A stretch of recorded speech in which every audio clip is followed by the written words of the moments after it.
बांग्लादेश में जो हो रहा है आप अपने गोदी मीडिया के चैनल पर देखकर पक और थक चुके हैं। आज इस अंतर्राष्ट्रीय प्राइम टाइम रिपोर्ट के अंदर मैं आपको सबसे पहले बताने वाला हूं कि बांग्लादेश की आड़ में हिंदू कट्टरपंथी भारत को भी जलाने में पीछे नहीं है। कोशिश यही है कि भारत में भी हिंदू मुस्लिम हो जाए।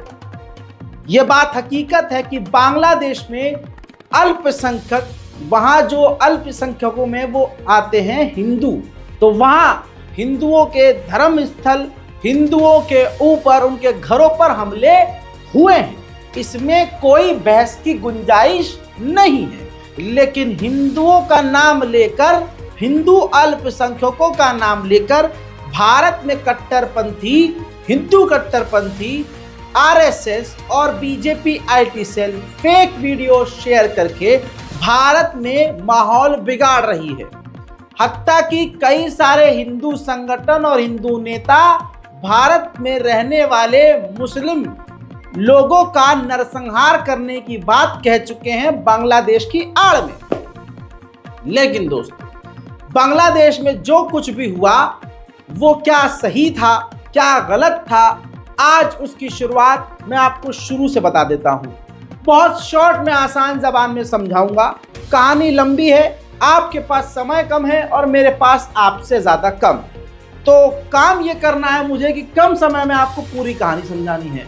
शेख हसीना वहाँ की एक सीधी सादी, बता रहा हूँ बात, डिक्टेटर है। वहाँ की तानाशाह, जिसके दिल और दिमाग में ख्वाब ये था कि मैं ही अब जब तक हूँ प्रधानमंत्री रहूँगी। अब मेरे बाद कोई प्रधानमंत्री नहीं। जितने भी चुनाव हो रहे थे सब में धांधली हो रही थी।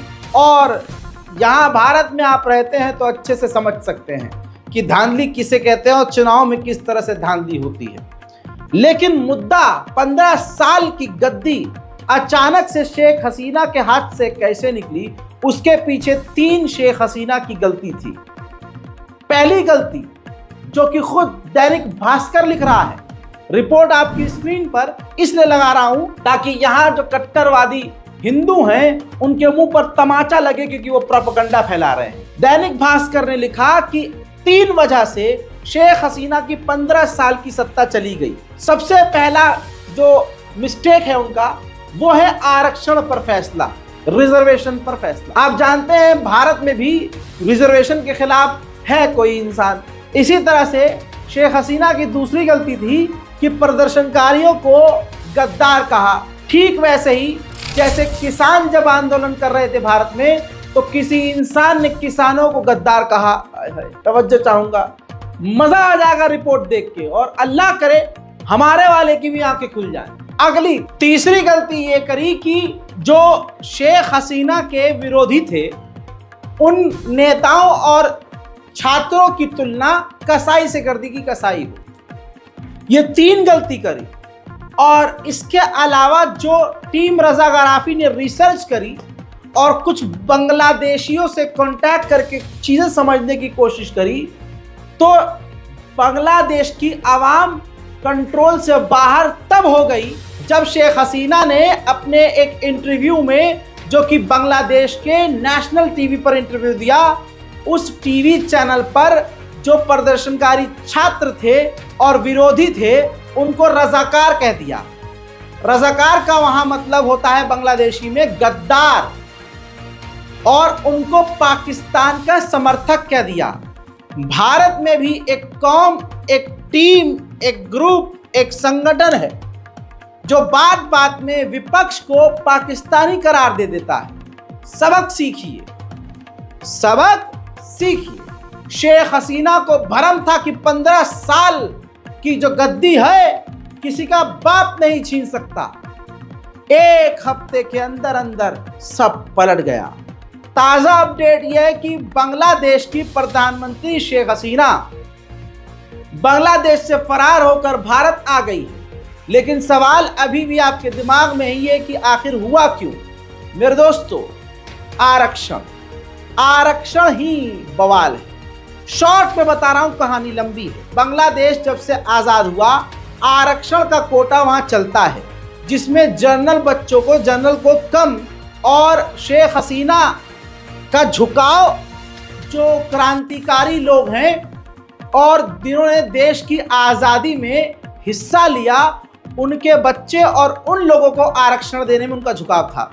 शेख हसीना चाहती थी कि ज़्यादा से ज़्यादा आरक्षण सिर्फ और सिर्फ हमारे जो देश के शहीद हैं उनके घर वालों को और जो कार्यकर्ता हैं देश के लिए, जो देश के लिए लड़े हैं, मरे हैं, उनके खानदान वालों को ही आरक्षण मिले।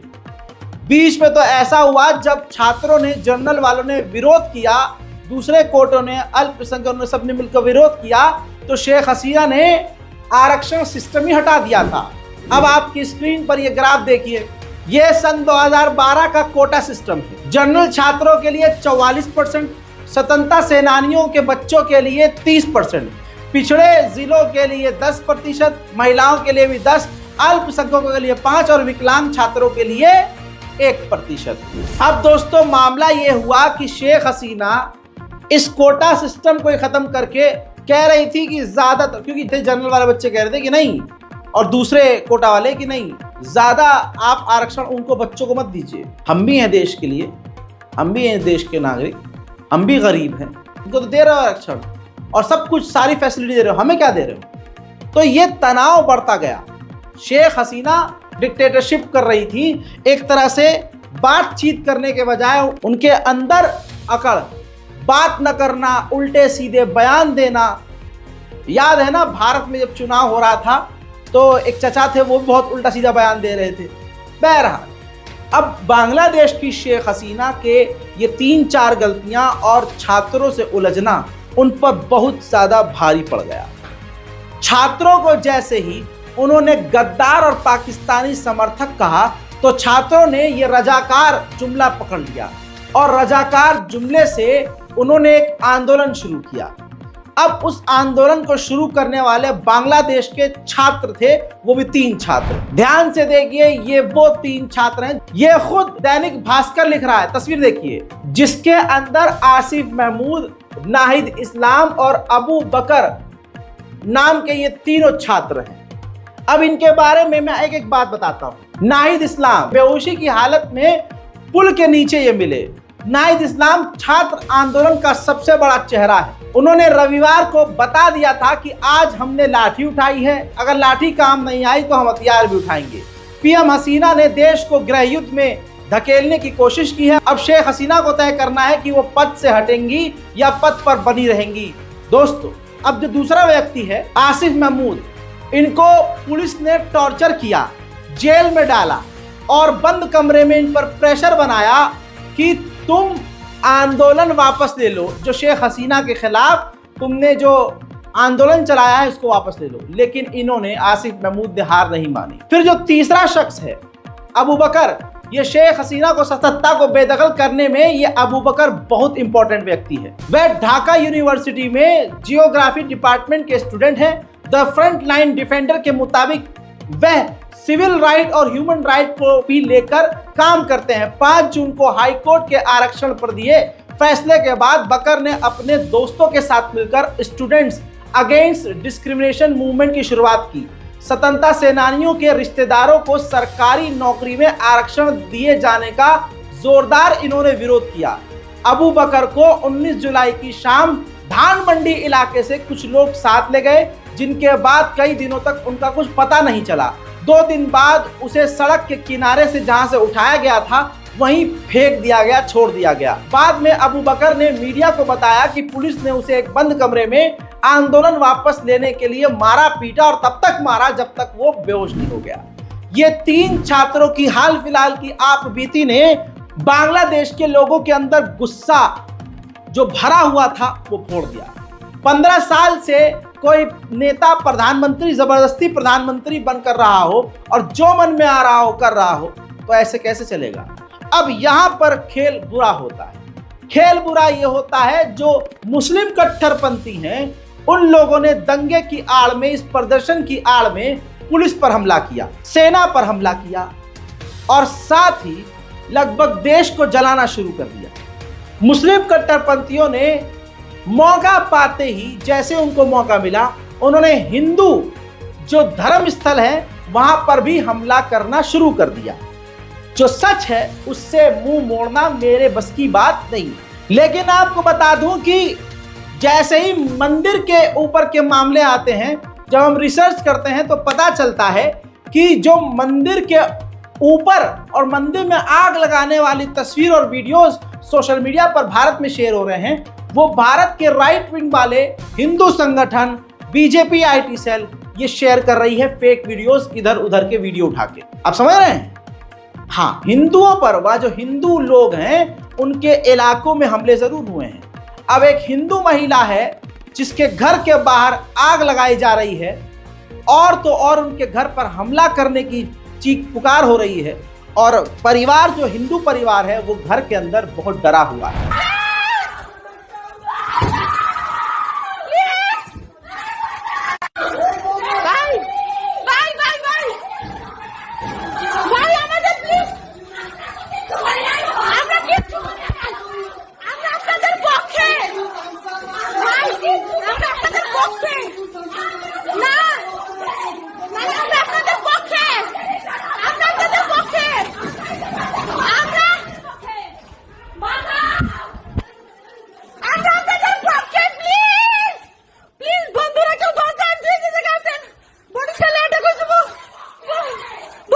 আপনারা সবাই এগিয়ে আসুন। দেখেন আমাদের বামুনে পাল পড়াই সংজয় এবং সংখ্যালঘুদের উপর আক্রমণ করতেছে। আপনারা সবাই এগিয়ে আসুন। এটা বামুনে পাল পড়া গাবতুলি বগুড়া। দেখেন দেখেন সংখ্যালঘুদের কেমন আক্রমণ করতেছে। দেখেন আপনারা সবাই দোকান ভাঙছে, সব দোকান দেখেন সবাই ভাঙছে। দেখেন না অত পড়ছে, দেখেন পাটপুট মাটি দিয়ে সব ভাঙে। দেখেন আমাদের ছাউল দিয়ে করেন বাড়ি বসানো দিছে। দেখেন আমাদের বাড়ি ঘরে আগুন লাগিয়ে দিয়েছে। দেখেন বারবার আমাদের ঠেকা দেখেন লাঠি নিয়ে বাড়ি ঘর পুরো দেখেন। দেখেন দেখেন আমাদের বাড়ি ঘরে লাগিয়ে দেয়।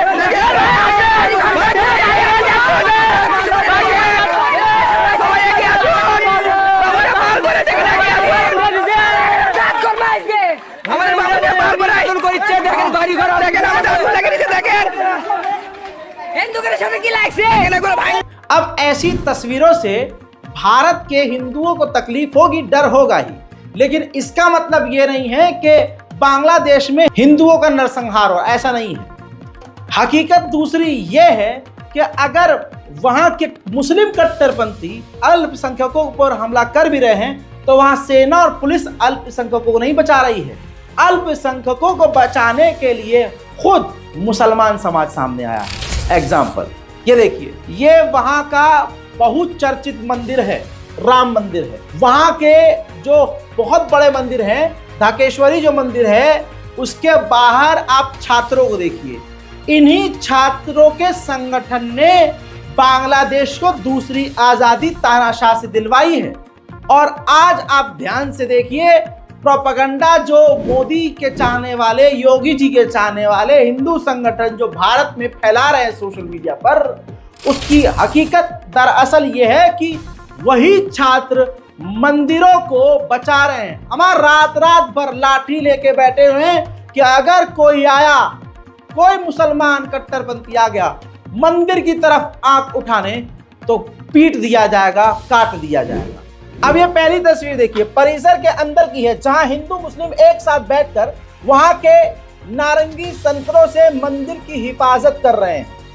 वहां के मंदिरों की हिंदू मुसलमान मिलकर हिफाजत कर रहे हैं। दूसरी तस्वीर देखिए, मंदिर परिसर के बाहर की है। दूसरी तस्वीर जहां मदरसे के बच्चे खुद मंदिर के बाहर बैठकर मंदिर की हिफाजत कर रहे हैं। इसलिए आप सभी भाइयों से गुजारिश है कि भारत के नारंगी संतरों से सावधान रहें और उनके द्वारा फैलाई जा रही फर्जी खबरों से बच के रहें, क्योंकि बांग्लादेश की आड़ में हमारे प्यारे मुल्क भारत को जलाने की साजिश चल रही है।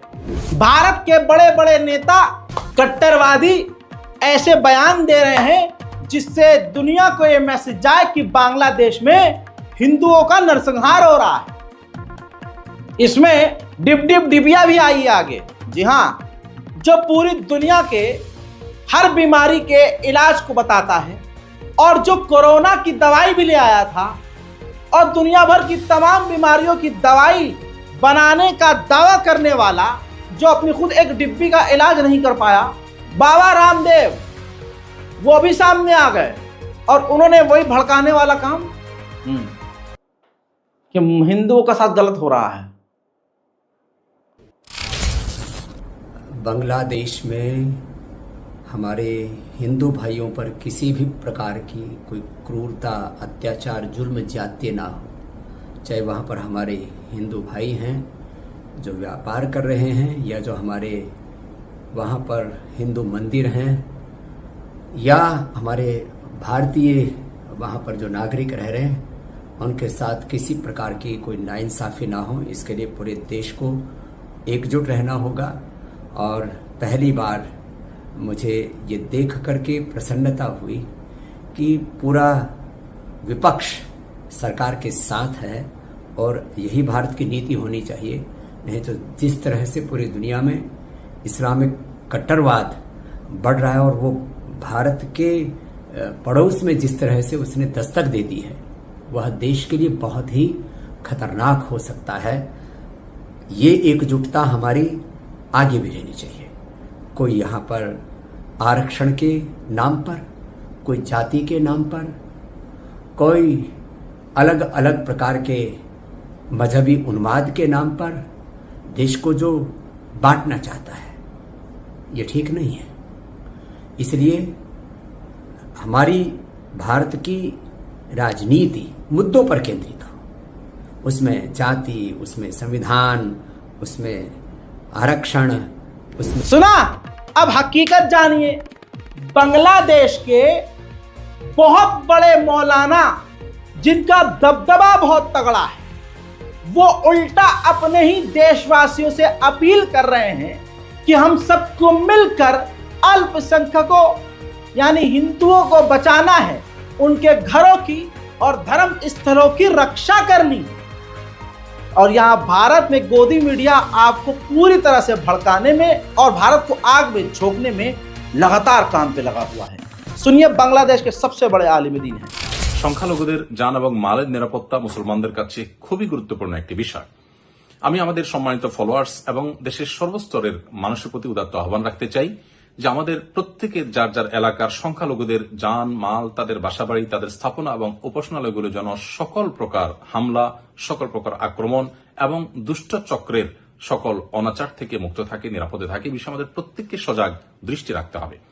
বিশেষ করে আমি মসজিদ কমিটির দায়িত্বশীল এবং সম্মানিত ইমাম খতিবদের প্রতি উদাত্ত আহ্বান রাখতে চাই, আপনাদের মসজিদের মাইকে নিজ নিজ এলাকায় ঘোষণা করুন যে আপনাদের এলাকার সকল প্রকার সংখ্যালঘুরা, হিন্দু হোক, বৌদ্ধ হোক, খ্রিস্টান হোক, তারা প্রত্যেকে যেন নিরাপদে থাকে এবং কেউ যেন কোনোভাবে তাদের প্রতি কোনো প্রকার অবিচার করতে না পারে। কোন দুষ্ট বা অপরাধী চক্র যদি তাদেরকে কোনো ক্ষতি করতে চায়, এলাকাবাসী যেন সম্মিলিতভাবে সেটাকে প্রতিহত করে, এ বিষয়ে আপনারা মসজিদের মাইকে ঘোষণা করুন। সেই সাথে মাদ্রাসা শিক্ষার্থী সহ সর্বস্তরের শিক্ষার্থীদেরকে আমি অনুরোধ করতে চাই, আপনারা অনেক কষ্ট করেছেন, আরেকটু কষ্ট করুন।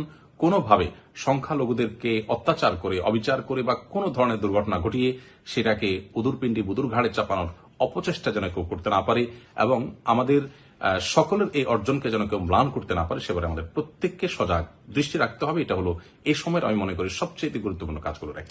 सुन लिया।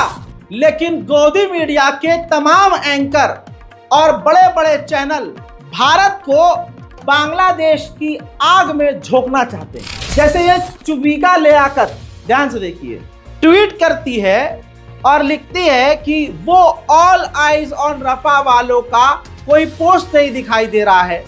बांग्लादेश में अल्पसंख्यकों पर हो रहे हमलों पर आंखों पर किसी ने पट्टी बांध दी है या किसी ने स्क्रिप्ट नहीं थमाई।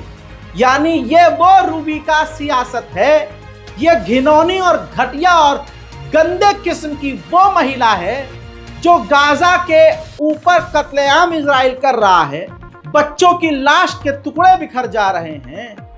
ये उसके खिलाफ तो नहीं बोली, लेकिन इसके सीने में दर्द ये है कि भारत के लोग फिलिस्तीन पर हो रहे जुल्म पर क्यों बोले, और ये कटाक्ष कर रही है, जिस पर रिप्लाई वसीम अकरम त्यागी ने बहुत बढ़िया दिया है। लिखते हैं, देखो तो कौन बोल रहा है, वो महिला जो अपने ही जैसी एक महिला के बलात्कारी दरिंदों को मालाएं पहनाए जाने पर चुप्पी साधे रहती है, वो महिला जो अपने ही जैसे एक महिला के बलात्कारी दरिंदे को अपनी पार्टी की सरकार द्वारा रिहा किए जाने पर उफ तक नहीं कर पाई। वो बोल रही है, वो बोलेगी। और हाँ, रूबी का लियाकत तुम वही हो ना, मानवता के दुश्मन जियोनिस्टों के पैरोल पर फिलिस्तीनियों की शहादत पर ठाका लगाकर आई। तुम्हें न राफा पर बोलने का हक है न ढाका पर। तुम अपनी तथाकथित डिबेट में मुर्गा लड़ाओ। अब मेरे दोस्तों, अब इनको रिप्लाई एक हिंदू भाई ने भी किया है। अंकित मयंक लिखते हैं, जिन बेशर्मों के मुंह 15 महीने में नहीं खुले वो बेधड़क बांग्लादेश पर ट्वीट किए जा रहे हैं। शास्त्रों में इसे ही हिपोक्रेसी कहते हैं। ये वही चुबी का लियाकत है। जब ये लाइव थी तो इसी की काम वाली ने इसको नंगा कर दिया था। मोमिना तुम्हारी तरह चोर नहीं है। कुछ कह दो मोमिना, ये लोग मुझे चोर कह रहे हैं मोमिना। नहीं, ये इनकी गलती नहीं है, ये चोर नहीं है। कुछ चीजें ऐसी होती हैं जो इन्हें चैनल आगे बढ़ाने के लिए मना कर सकता है, क्योंकि नौकरी तो करनी है। गलत बोल रही हो, मुझे कभी किसी ने मना नहीं किया और हमेशा जो है मुझे कायदे से उन चीजों को रखने के लिए कहा गया है जो फैक्ट्स है। कायदे से रखते हो ना, उस कायदे से पता है क्या होता है, कुछ लोग समझ पाते हैं, कुछ लोग नहीं समझ पाते। अब जैसे अब मैं आपके साथ कुछ टाइम से रह रही हूँ तो मुझे पता है कि आप कैसे हो, क्या है, आपको क्या चीज समझनी चाहिए क्या नहीं। तो बहुत से लोग, मैं खुद कहती हूँ, मेरे हस्बैंड खुद आपको गालियां बकते हैं। हकीकत अब आपको और दिखाऊं। बांग्लादेश के मुसलमान हिंदू परिवारों और हिंदू घरों के बाहर जाकर उनको समझा रहे हैं कि हम आपके साथ हैं, हम पूरे लोग मुसलमान समाज आपके साथ। अपना मोबाइल नंबर देके जा रहे हैं कि आप हमारा मोबाइल नंबर रखिए, खाना पानी कुछ भी चाहिए, और अगर आपके ऊपर कुछ हमला होता है हमें बताइए। हत्ता कि हर हिंदुओं के घर के बाहर 2-2 मुसलमान तैनात हैं। देखिए, হেফাজত ইসলাম বাংলাদেশের পক্ষ থেকে সারা দেশব্যাপী হিন্দুদের বাড়ি মন্দির নিরাপত্তার ব্যাপারে আমরা কাজ করতেছি। আমরা আপনাদের সাথে শুধু 1 মিনিট কথা বলে আমাদের নাম্বারটা দিয়ে যাব। গেট খোলার কোনো প্রয়োজন নাই, গেটের ভিতরে আপনারা আমাদের নাম্বারটা শুধু নিয়ে নেন। আমরা অত্যন্ত বিনীতভাবে একবারে নিরাপত্তার পরিপূর্ণতার সাথে আস্থার সাথে আপনাদেরকে আশ্বস্ত করতেছি, আপনারা গেট খোলার দরকার নাই, ভিতর দিয়ে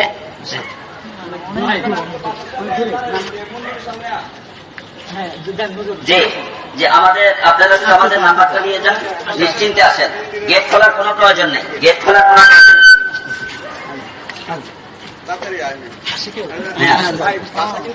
হ্যাঁ আস্তে আস্তে আস্তে আস্তে না, সব জায়গায় সবাই খুব ইয়ে করছে।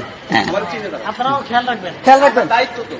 জি জি জি, আমার দায়িত্ব এটা। কোনো দুষ্কৃতিকারী যেন বদনাম না করে। আছেন আপনারা? আপনাদের কোনো সমস্যা হচ্ছে নেই? আলহামদুলিল্লাহ। আপনারা আমাদের নাম্বারটা নেন, 01711327047। জি জিলানি জি। কোন রকমের কেউ আসলে, আশেপাশে কোনো হুমকি দিলে, কোনো কিছু করলে আপনি সাথে সাথে কল দিবেন। বিভিন্ন মন্দিরে আমাদের লোকও আছে এবং রাত্রে ডিউটির মধ্যে থাকবে সকলে, ठीक है ना। भारत का गोदी मीडिया पूरी दुनिया का सबसे करप्ट मीडिया, झूठा मीडिया है। दैनिक भास्कर ने जब खुद वहां बांग्लादेश के छात्रों और मुसलमानों से बात की तो उसने एक रिपोर्ट लिखी। वो रिपोर्ट दैनिक भास्कर मोदी जी के एक कॉल के बाद हटा सकता है, इसलिए स्क्रीनशॉट आपके सामने, खबर पढ़िए। बांग्लादेश के मुसलमानों से बात करी है दैनिक भास्कर ने। बांग्लादेश के ढाका यूनिवर्सिटी के स्टूडेंट ने दैनिक भास्कर से कहा कि इंडियन मीडिया में बताया जा रहा है कि जमात शिविर और मुस्लिम हिंदुओं पर हमला कर रहे हैं। यह सरासर गलत है। आंदोलन से जुड़े छात्र खुद मंदिर और हिंदुओं के घरों के आगे तैनात। ये सच आपने सुन लिया, देख लिया, दैनिक भास्कर ने खुद रिपोर्ट लिखी है। लेकिन भारत के हिंदू संगठन भारत को आग में झोंकने में लगे हुए हैं। वो बंदा जो दिल्ली की मस्जिदों को तोड़वा रहा है और उसके पीछे न जाने मोदी, योगी, अमित शाह जी किसका हाथ है नहीं पता, लेकिन वो बंदा जो मस्जिदों को तोड़वा रहा है, वो बंदा खुद इस मामले में जहर उगल रहा है। 24 घंटे 12 महीने उसका यही काम है। हाँ, वही प्रीत सिंह वो कह रहा है कि भारत में जो बांग्लादेशी रह रहे हैं ये उनके साथ वही करेंगे जो बांग्लादेश में हिंदुओं के साथ किया गया है। बांग्लादेशी मुल्ला तैयार रहो, यानी ये खेल नहीं समझ रहे आप। अब हिंदू समुदाय के उग्रवादी और कट्टरपंथी किसी भी मुसलमान का नरसंहार कहीं भी पकड़ करना शुरू कर देंगे, कहीं से भी काटना शुरू कर देंगे और इल्जाम ये लगाएंगे ये बांग्लादेशी मुसलमान बोलकर। अब इनको एक और हथियार मिल गया है, बल्कि इन्होंने हथियार बना लिया है बांग्लादेशी मुसलमान। इस नाम से किसी भी मुसलमान का कत्ल कर देंगे। वो प्रीत सिंह जिसने अपनी बीवी का बलात्कार अपने बाप, अपने छोटे भाई और दोस्तों से करवाया। न्यूज लॉन्ड्री अलावा तमाम नेशनल अखबारों में इस महिला का, इसकी बीवी का इंटरव्यू है, किस तरह से इसने अपनी बीवी का दोस्तों से रेप करवाया। उसका बाप यानी ससुर भी बलात्कार करता था और इसका प्रीत सिंह का भाई छोटा बलात्कार करता था। ऐसा इंसान मस्जिदों को तोड़वा रहा है, मंदिर बनाने के दावे कर रहा है और बांग्लादेश के नाम पर भारत में आग लगाने की बात कर रहा है। और कमाल की बात यह है, भारतीय खुफिया एजेंसियां इसको देख ही नहीं पा रही हैं। सुनिए। जय श्री राम। जो हालात बांग्लादेश के हैं, जो व्यवहार हिंदुओं के साथ बांग्लादेश में किया जा रहा है, भारत के प्रधानमंत्री माननीय गृह मंत्री से मेरा निवेदन है कि 48 घंटे में देश से मुल्ला बांग्लादेशियों को बाहर कर दिया जाए, नहीं तो जो व्यवहार हमारे लोगों के साथ होगा या जितना हमारे लोगों को सताया जाएगा, उतना जवाब लेने के लिए मुल्ला बांग्लादेशी तैयार रहें, अपना सामान बांधें और भारत छोड़ दें। वरना जो व्यवहार हमारे लोगों के साथ हो रहा है, वो व्यवहार झेलने के लिए तैयार रहें। बताइए। अरे भैया सिर्फ ये नहीं है, इसको तो मैं एक ही राय दूंगा, अबे जाके पहले अपना घर बचा, अपना घर बसा। सिर्फ बाल लंबे करने से मतलब ये नहीं होता कि तेरा सब कुछ सही हो। तो ज्यादा मुझे समझाना भी नहीं है, आगे बढ़ते हैं। स्क्रीन पर देखिए बीजेपी का ये जहरीला नेता, भाजपा नेता नीतीश राणे का नफरती ट्वीट। कहा कि हम भी भारत में रह रहे एक एक बांग्लादेशी को चुन चुन कर मारेंगे। फिलहाल ट्वीट डिलीट कर दिया गया है, लेकिन इस हैवानियत भरे ट्वीट की जो डिलीट हो चुका है, मानसिकता आप पहचान चुके हैं। आप ये जान चुके हैं कि भले ही ट्वीट डिलीट कर दिया है, लेकिन दिमाग में इनके क्या है। जबकि फिर बता और दिखा रहा हूं कि बांग्लादेश की मस्जिदों से भी ऐलान किया जा रहा है। हमें अल्पसंख्यक जो हमारे इलाके में इक्का दुक्का हमारे हिंदू भाई हैं, उनको बचाना है, उनके मंदिरों को बचाना है। सुनिए। अस्सलाम वालेकुम। একটি বিশেষ ঘোষণা, সম্মানিত এলাকাবাসী,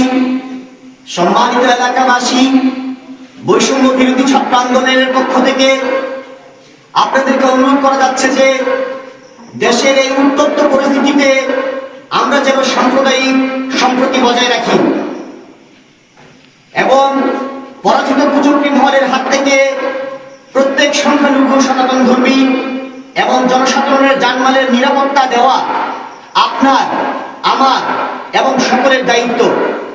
তাই আমরা সবাই যেন সচেতন থাকি।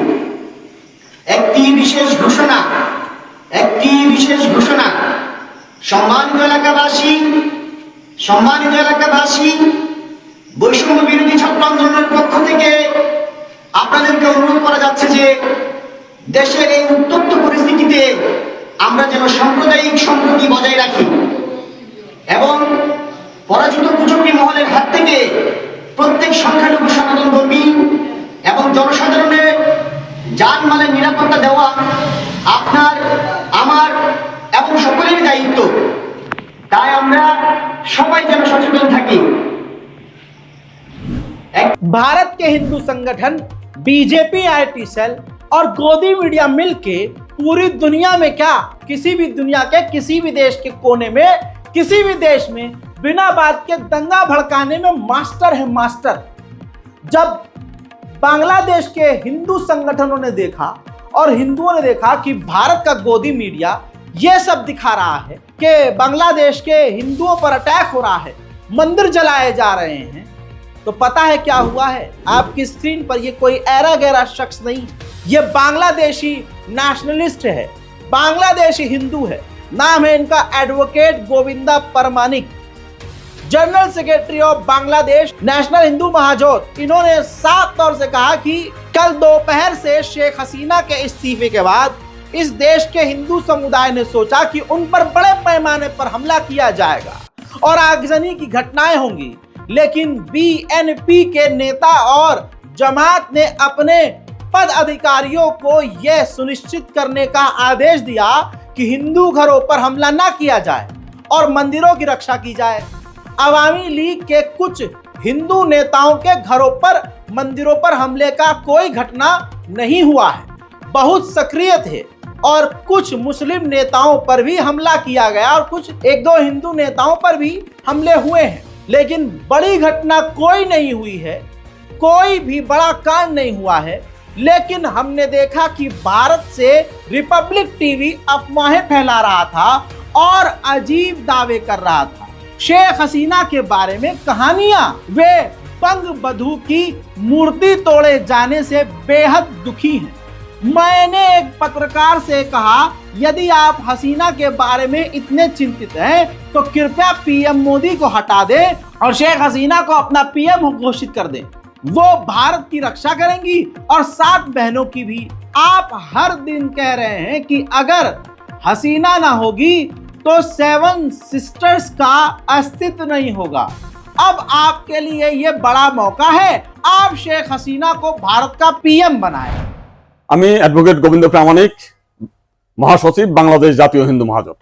গতকাল বিকালে শেখ হাসিনার পদত্যাগের পরে এদেশের হিন্দু সম্প্রদায় মনে করেছিল যে তাদের উপর বিশাল একটা হামলা, লুটপাট, অগ্নিসংযোগের ঘটনা ঘটবে, কিন্তু গতকাল বিকালেই বিএনপি এবং জামাতের নেতারা তাদের নেতৃবৃন্দকে হিন্দুদের বাড়িতে হামলা, লুটপাট, অগ্নিসংযোগ যাতে না হয় এবং প্রত্যেক মন্দিরে যাতে পাহারা দেয় সেই ব্যবস্থা করার নির্দেশ দেয়, এবং গতকাল থেকে আমরা দেখেছি সেই পাহারা দিয়েছে।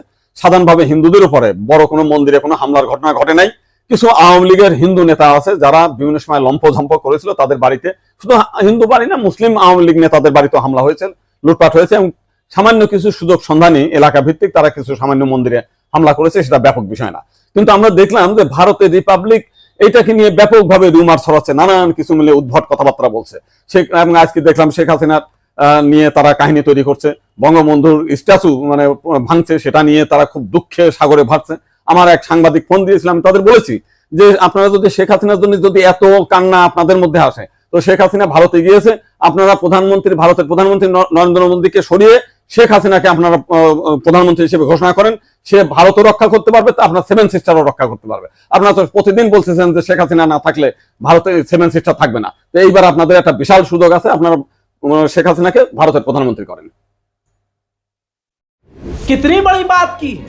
अब आप लेटेस्ट अपडेट जानिए, शेख हसीना भारत में है और भारत से वो अमेरिका जाने की कोशिश कर रही थी। रिपोर्ट आपकी स्क्रीन पर, अमेरिका का वीजा रद्द हो गया है। जी हां, जोरदार तमाचा अमेरिका की तरफ से लगा है। इसके बाद बर्तानिया जाने की इनकी प्लानिंग थी, लेकिन शेख हसीना अब बर्तानिया भी नहीं जाएंगी ऐसा कहा जा रहा है, क्योंकि जिस तरह से इनके खिलाफ प्रदर्शन बांग्लादेश में हो रहे हैं, ब्रिटेन इनको गिरफ्तार कर सकता है और उन पर कार्रवाई कर सकता है, कोर्ट कचहरी हो सकती है। तो इस वक्त शेख हसीना भारत में भी हैं और भारत के विदेश मंत्रालय ने कहा है, विदेश मंत्री हमारे जो है उन्होंने कहा है कि वो सदमे में है बेचारी, तो हमने उनको समय दिया है कि थोड़ा आराम करें और हमने उनको सुरक्षित जगह पर शिफ्ट कर दिया है। थोड़ा वो रिलैक्स हो जाएंगी तो उनसे पूछेंगे कि आगे क्या करना है। बांग्लादेश का अपडेट यह है कि सेना ने अपने हाथ में देश को ले लिया है और छात्रों के सेना साथ है, और उन्होंने कहा कि जो भी हुआ है सही कदम था, सही हुआ है, तानाशाही से आज़ादी मिली है। अब आपको बता दूं कि शेख हसीना इतनी बड़ी तानाशाह थी कि उसने पूर्व प्रधानमंत्री खालिदा जिया को जेल में बंद कर रखा था। 2018 से पूर्व प्रधानमंत्री को जेल में ठूस के खुद प्रधानमंत्री जबरदस्ती बन के बैठी शेख हसीना, जिसका फुल सपोर्ट भारत के वो लोग कर रहे हैं जिनको खुद एक तानाशाह बहुत पसंद है और वो चाहते हैं कि हमारा वाला भी बस ये आखिरी है, इसके बाद कोई भारत में चुनाव नहीं। समझ रहे हो? समझो क्यों, कौन से वो लोग हैं जो शेख हसीना को सपोर्ट कर रहे हैं। अरे पूरा का पूरा देश बांग्लादेश शेख हसीना के खिलाफ है, सरकार शेख हसीना के खिलाफ है। आपकी स्क्रीन पर मैं दिखाने जा रहा हूं, सेना अगर जनता के खिलाफ होती तो क्या ऐसी तस्वीर आपको देखने को मिलती? साफ आप देखिए कि जनता जो है, वहाँ के जो प्रोटेस्टर्स हैं, जो प्रोटेस्ट करने वाले लोग हैं, वो हाथ मिला रहे हैं सेना से। सेना के लोग खुद हाथ मिला रहे हैं। इतना ही नहीं, अगली तस्वीर तो बहुत लोगों को आग लगा देगी। स्लोगन स्लोगन जोरे जोरे स्लोगन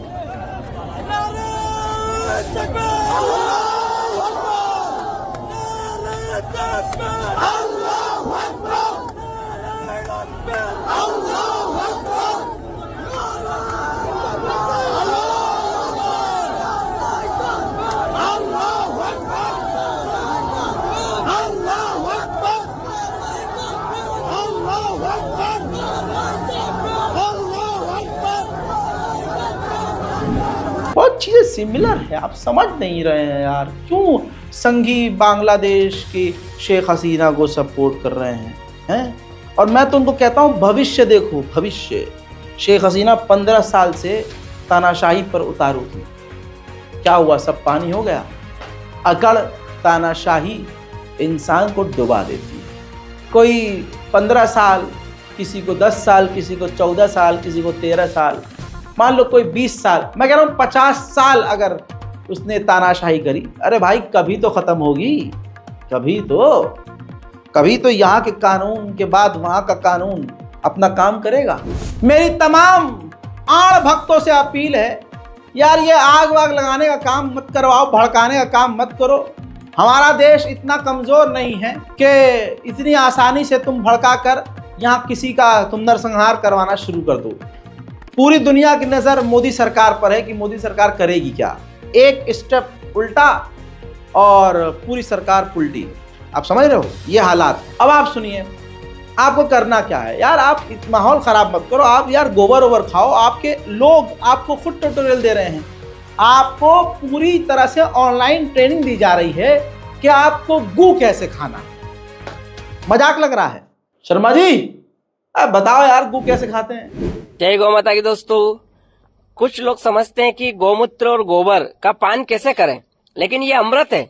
इसका पान करेंगे आपको बड़ा अच्छा महसूस होगा, आपका शरीर में भी अच्छा फायदे होंगे और आपका मन भी सात्विक बनेगा। देखिए ये आपके सामने ये गोमय गोबर है, दिख रहा है आपको?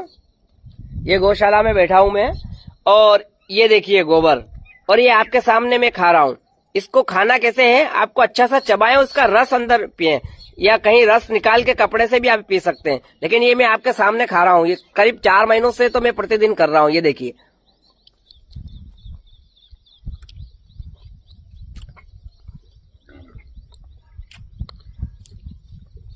ये इस प्रकार से अब रस इसका निचोड़ के जो बचे वो वापिस आप बाहर निकाल सकते हैं। ये देखिए क्या आनंद आ रहा है। जय गौ माता की। बहरहाल जो बांग्लादेश में हुआ वो हुआ, लेकिन ऐसा नहीं है कि छात्रों ने सब कुछ अच्छा किया या वहाँ के जो मुस्लिम संगठन ने सब अच्छा किया। छात्र जब बांग्लादेश की संसद में घुसे, शेख हसीना के रेजिडेंटल एरिया में घुसे, तो यह है शेख हसीना का बेड जिस पर प्रदर्शनकारियों ने फोटो खिंचाए। शेख हसीना के कपड़ों को चुराया, उनके इनर वियर्स को चुराया, उसके साथ कई तस्वीरें वायरल हो रही हैं, फोटोज़ वायरल हो रहे हैं, संसद में तोड़फोड़ मचाई। यह सब कुछ गलत था और गलत को रजाग्राफी हमेशा गलत बोलेगा। ऐसा नहीं है कि सिर्फ छात्र सड़कों पर उतरे थे, हकीकत यह है कि पूरा का पूरा बांग्लादेश सड़कों पर उतर आया था। प्रदर्शन का खौफनाक मंजर।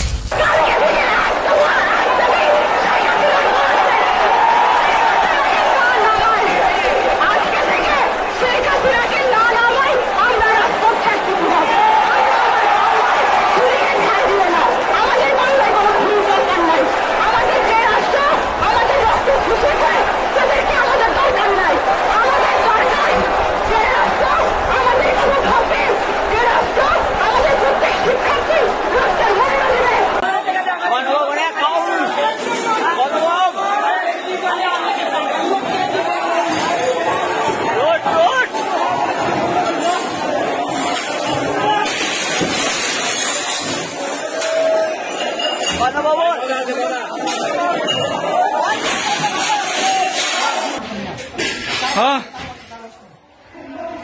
গণভবনে ছেলেবেলা শুয়ে আছে। আমাদের দখলে গণভবন, গণভবন আমাদের দখলে, গণভবন আমাদের দখলে।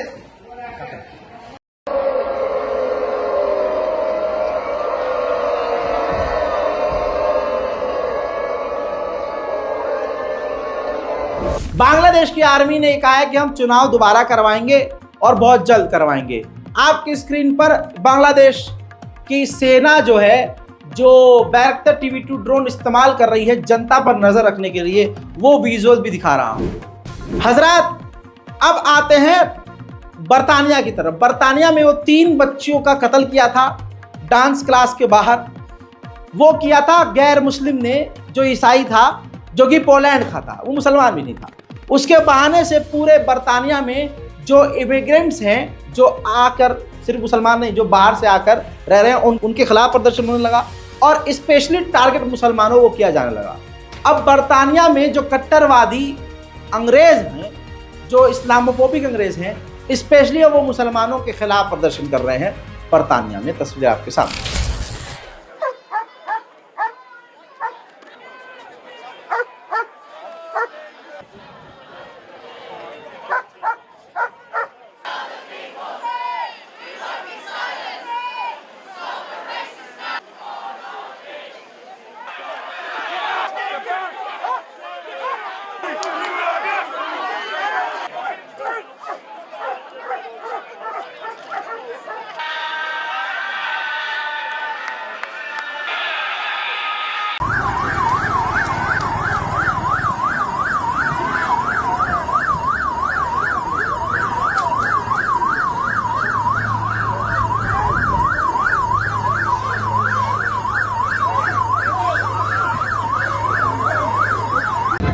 Smashing the pub up, they shouldn't do that, man. That's wrong. I don't agree with that.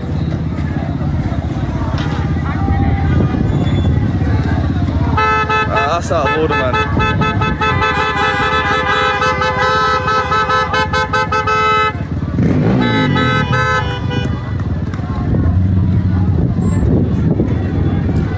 Smashing that pub up. They're just probably families in there. Australia का कोकोस आइलैंड इंडियन ओशियन में है। China के खिलाफ America उस Cocos island पर military base बनाने की तैयारी कर रहा है, उसकी नजर है। हजरात, आपको बता दूं, म्यांमार से एक बड़ा अपडेट। म्यांमार में भी मिलिट्री कूप है, लेकिन मिलिट्री बुरी तरह से हार रही है। बता दूं कि जनता आर्मी ने एक मिलिट्री के बड़े ऑफिसर को कैदी बना लिया है और एक बड़े इलाके पर कब्जा कर लिया है। वहीं म्यांमार की मिलिट्री अब जनता के आगे हार चुकी है। अब म्यांमार की मिलिट्री रूस से मदद चाहती है। उधर पाकिस्तान ने तालिबान को धोखा दिया है। ISKP, इस्लामिक स्टेट खुरासान, इस संगठन से, जो कि तालिबान के बिल्कुल खिलाफ है, उससे पाकिस्तान की आर्मी ने हाथ मिला लिया है और उस पर प्रेशर डाल रहा है कि आप तालिबान के बड़े बड़े अफसरों पर हमला करो, उनको गिरफ्तार करो और प्रेशर बनाओ कि वो हमारे बॉर्डर से दूर रहें। खैर, अफगानिस्तान और पाकिस्तान के बॉर्डर पर तनाव बढ़ चुका है दोस्तों। उधर एलन मस्क, जो बड़ा मस्ती में रहकर कुछ भी करता और कुछ भी बोलता है, उसका भी काल आ गया है और काल बन गया है चाइना। एलन मस्क की स्टारलिंक जो सैटेलाइट है, उसके टक्कर में 18 सैटेलाइट चाइना ने उतार दी है। उधर नाइजर को, एक बड़ी अफ्रीकन देश नाइजर को बड़ी जीत मिल गई है और अमेरिका अफगानिस्तान की तरह नाइजर से भी पूरी तरह से निकल चुका है। उधर भारत अब तक का सबसे बड़ा हवाई ड्रिल, जिसका नाम तरंग शक्ति है, शुरू करने वाला है, जो कि भारत के तमिलनाडु में होगा, जिसमें 30 देशों के फाइटर जेट और हवाई सेना हिस्सा लेने वाली है। वेनेजुएला का जो राष्ट्रपति है, उसको भी एक डिक्टेटर की तरह ही दुनिया देखती है। वेनेजुएला के राष्ट्रपति के खिलाफ यूरोप के तमाम और खासकर अमेरिका, इजराइल तो है ही, क्योंकि भाई वेनेजुएला का वो राष्ट्रपति ईरान के बड़ा करीब है। ऐसे में बड़ी बड़ी ताकतें उसी राष्ट्रपति के खिलाफ वेनेजुएला में ही सोशल मीडिया पर एक्टिव हैं। तो वेनेजुएला के राष्ट्रपति ने जनता से अपील की है कि अपने फोन से व्हाट्सएप को डिलीट कर दो और साथ ही तमाम सोशल मीडिया ऐप्स को धमकी दी है कि अगर हमारे खिलाफ कोई प्रोपेगेंडा चलाया तो तुम्हें भी बंद कर दिया जाएगा। उधर नॉर्थ कोरिया अपने ही टशन में नॉर्थ कोरिया के तानाशाह की आर्मी को वहां के डिफेंस मिनिस्ट्री ने 250 लॉन्चर सौंप दिए हैं जो परमाणु बम भी दाग सकते हैं। उधर चाइना ने ईरान के शाहिद ड्रोन का अपग्रेड वर्जन बना लिया है। ससुरा चोरी तो करता है लेकिन चुराने के बाद उसको एडवांस बना देता है। आपकी स्क्रीन पर देखिए, शाहिद ड्रोन का एडवांस वर्जन बनाया है। शाहिद ड्रोन में ईरान के 1 इंजन है, चाइना ने अपने वाले वर्जन में 2 इंजन लगा दिया। दोस्तों, रूस के ब्लैक सिटी एरिया में ATMSC खतरनाक मिसाइल दागी है जिससे रूस के उस इलाके का काफी नुकसान हुआ है। वीडियो अलग से नहीं दिखा सकता क्योंकि RT का कॉपीराइट आ सकता है। फिर रशिया भी पूरी तरह से बौखला गया। रशिया ने नॉर्थ कोरिया की बैलिस्टिक मिसाइल कीव पर दागी। देखिए,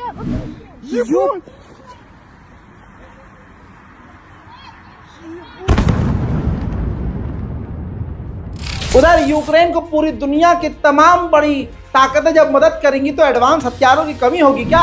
तस्वीरों में देखिए, यूक्रेन के सैनिक रोबोट कुत्ते का इस्तेमाल कर रहे हैं। उधर यूक्रेन ने तस्वीर देखिए, रूस के KA-52 अटैक हेलीकॉप्टर को मार गिराया। यूक्रेन के करीब अमेरिका और रोमानिया ने मोल्डोवा में खतरनाक मिलिट्री ड्रिल शुरू कर दी। कहा जा रहा है कि ये रूस के खिलाफ। वहीं रशिया ने ऐलान कर दिया है कि हमने डोनेट्स्क के एक और शहर पर कब्जा कर लिया है। वहीं रशिया पूरी ताकत से अपने Su-34 से यूक्रेन के इलाकों पर बमबारी करता हुआ देखा जा रहा है।